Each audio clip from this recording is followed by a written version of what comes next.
साथियों नमस्कार, मैं हूं नीरज पटेल और आप देख रहे हैं नेशन जनमत।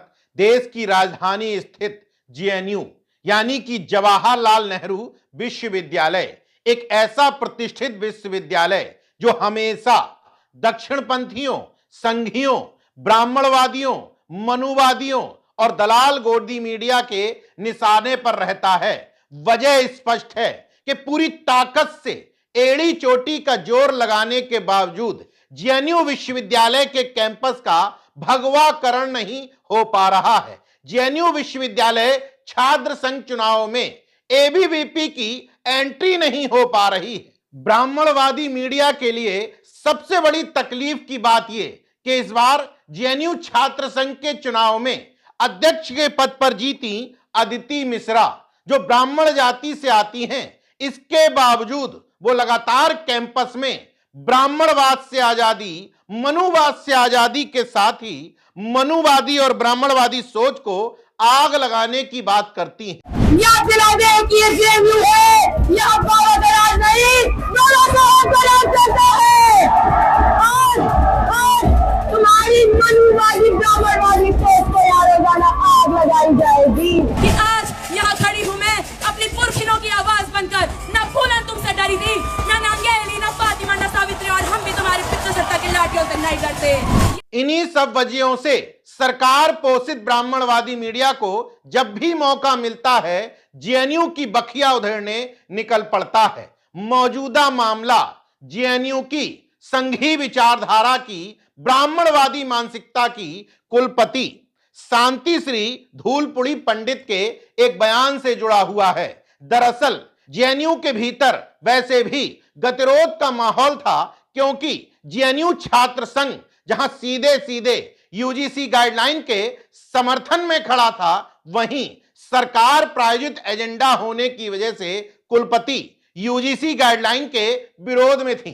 कोई बात नहीं, लेकिन इस तनाव के बीच में वो एक इंटरव्यू देती हैं और उस इंटरव्यू में दलित वर्ग के छात्रों को विक्टिम कार्ड खेलने वाला, नशे में धुत रहने वाला बताते हुए अमेरिकन ब्लैक से उनकी तुलना कर देती हैं। बयान सुनिए। There's a permanent victimhood, and you cannot progress by being permanently a victim or playing the victim card. This was done for blacks. The same thing was brought for Dalits here. And the question is, by making somebody the devil, it's not easy to progress. And it is a temporary type of I would say it's more like a drug. Temporarily trying to say this is the enemy, you shout at it and then you'll feel good. Shantishree धूलीपुड़ी पंडित का यह बयान कितना सही है या गलत, उससे ज्यादा जरूरी है कि यह बयान क्या दिया जाना आवश्यक था, वो भी ऐसे समय में जब जेएनयू के अंदर पहले से गतिरोध चल रहा था। इस बयान के सामने आने के बाद जेएनयू छात्र संघ के पदाधिकारियों ने हजारों छात्र छात्राओं के साथ समता जुलूस निकाला।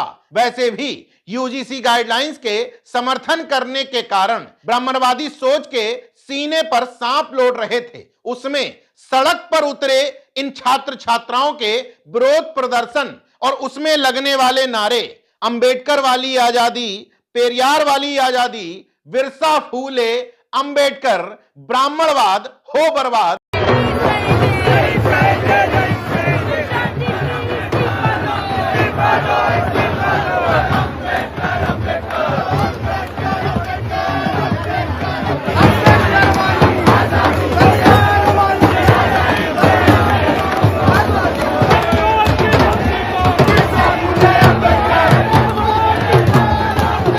नारों को सुनकर संघी और ब्राह्मणवादी सोच के गुंडों का जातिवाद कुलांचे मारने लगा और फिर क्या था, शांतिपूर्ण जुलूस पर हमला किया गया। इसके बाद जेएनयू के अंदर के हालात बेहद संवेदनशील हो गए। हालांकि ब्राह्मणवादी मीडिया सीधे सीधे जेएनयू छात्र संघ के पदाधिकारियों को कॉमरेड कह करके, वामपंथी कह करके आरोपित कर रहा है, लेकिन उस पूरी रात की घटना जेएनयू की ये छात्रा बता रही है।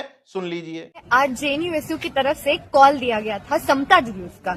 उसका कारण ये था कि हमारी जो जेएनयू की वीसी है, जो खुद को आरएसएस की बाल सेविका कहती है, वो एक पॉडकास्ट में बयान देती है कि इस देश के जो दलित्स हैं और जो ब्लैक्स हैं दुनिया भर में, वो विक्टिमहुड के शिकार हैं। और वो उसके बाद उनसे जवाब मांगने के लिए जेएनयू के तमाम एससी, एसटी, ओबीसी और प्रोग्रेसिव छात्र जाते हैं कि आप आइए, अगर आपकी इतनी हिम्मत है तो आप तमाम स्टूडेंट्स को जवाब दीजिए कि आपकी ये ब्राह्मणवादी मनोवादी मानसिकता को आप कैसे जस्टिफाई करेंगी।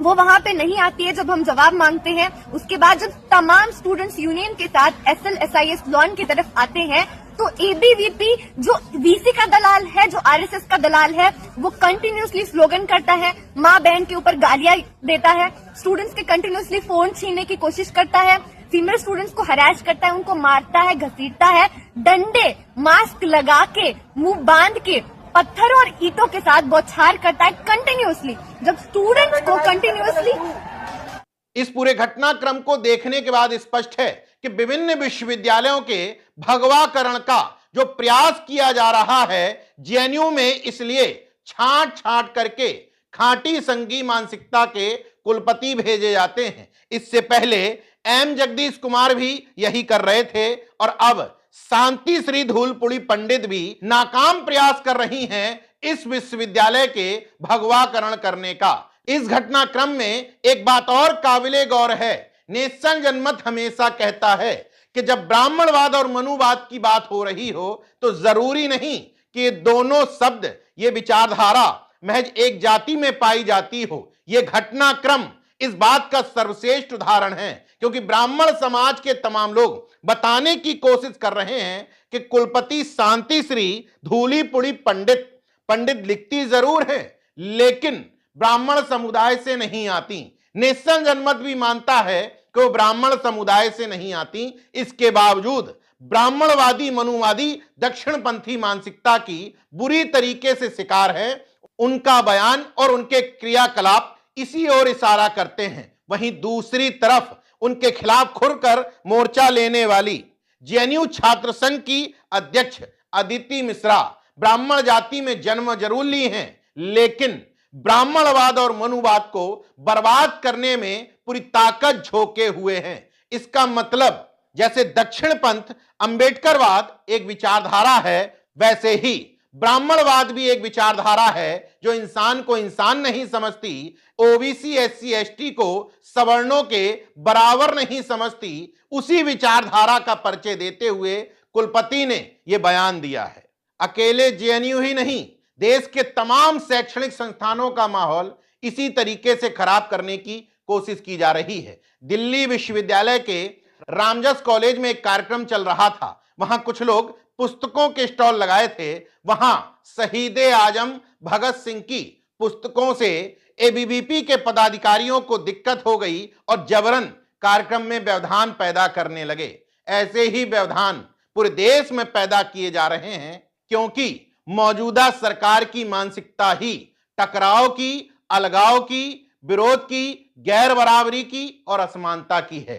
बाकी देखते रहिए नेशन जनमत, जागरूक और सजग बने रहिए। जय विज्ञान, जय संविधान, जय लोकतंत्र। धन्यवाद।